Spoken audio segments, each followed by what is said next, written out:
লইট্টা মাছের ঝুরি মূলত শুকনো শুকনো ঝাল ঝাল খেতেই ভালো লাগে, তবে আমার গোটা গোটা লইট্টার ডবকাও বেশ লাগে। শুনেছি এই মাছ নাকি একটা সময় গরিবদের মাছ ছিল। মা বলে 10 টাকা 15 টাকা কিলো তো এই মাছ পাওয়া যেত।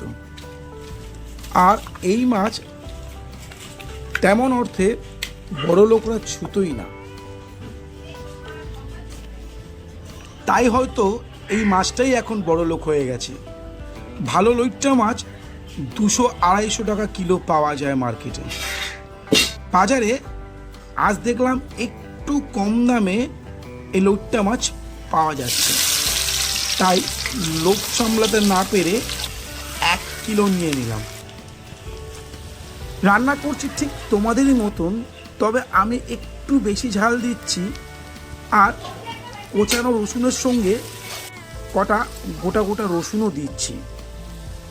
বেশ ভালো লাগে আমার মাংসতে আর এই লইট্টা মাছের মধ্যে একটু গোটা গোটা রসুন ম্যাশ করে খেতে। হ্যাঁ, যেটা বলছিলাম, আপামর বাঙালি এই মাছকে এখন আপন করে নিয়েছে।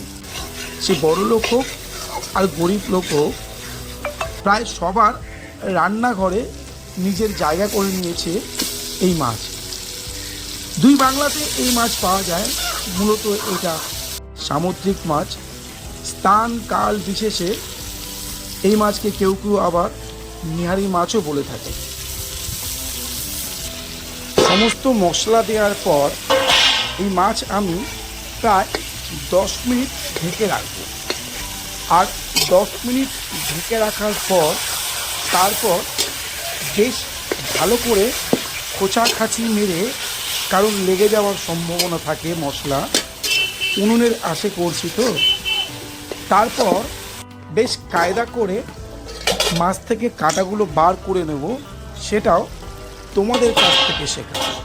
হ্যাঁ, বলতে কোনো দ্বিধা নেই, এই পদ্ধতি কাঁটা দিয়ে, মানে কাঁটা চামচ দিয়ে মাছের কাঁটা তোলা যে পদ্ধতি, তোমাদের কাছ থেকেই শেখা। তবে আমার মাকে দেখেছিলাম এই কাঁটা কোটা ঘাইটাই লইট্টা করে নিত এবং কাঁটাগুলো বেশ ডাঁটার মতন চিবিয়ে চিবিয়ে তার রস বার করে ছিপড়ে করে ফেলতো। তাই আজও আমি ওই কাঁটাগুলো ফেলবো না, আমি আলাদা রেখে দিলাম। বেশ মাছ লেগে রয়েছে কাঁটাগুলোর মধ্যে, তাই আমিও সেই অনুভূতিটা আজকে উপলব্ধি করব, কাঁটাগুলোকে ডাঁটার মতন চিবিয়ে। প্রায় শেষের দিকে রান্না। এখন এই হাতের কাজ, যেটা বলা যেতে পারে এই মাছ রান্না করতে গেলে হাতের ব্যায়ামও খানিকটা হয়ে যায়। আজ অফিস থেকে ফিরে রান্না করছি। আমার খেতে খেতে প্রায় সন্ধে হয়ে যাবে, ওটাই আমার ডিনার। এই রান্নায় আমি আদার ব্যবহারটা করি না। বেশি করে রসুন, বেশি করে কাঁচা লঙ্কা, টমেটো, পেঁয়াজ, লাল এবং ঝাল লঙ্কার গুঁড়ো, একটু হলুদ, স্বাদ মতন নুন, এই কটা উপকরণ দিয়েই বেশ রান্না করা হয় এই মাছ। কথা বলতে বলতে আমার রান্না প্রায় শেষ।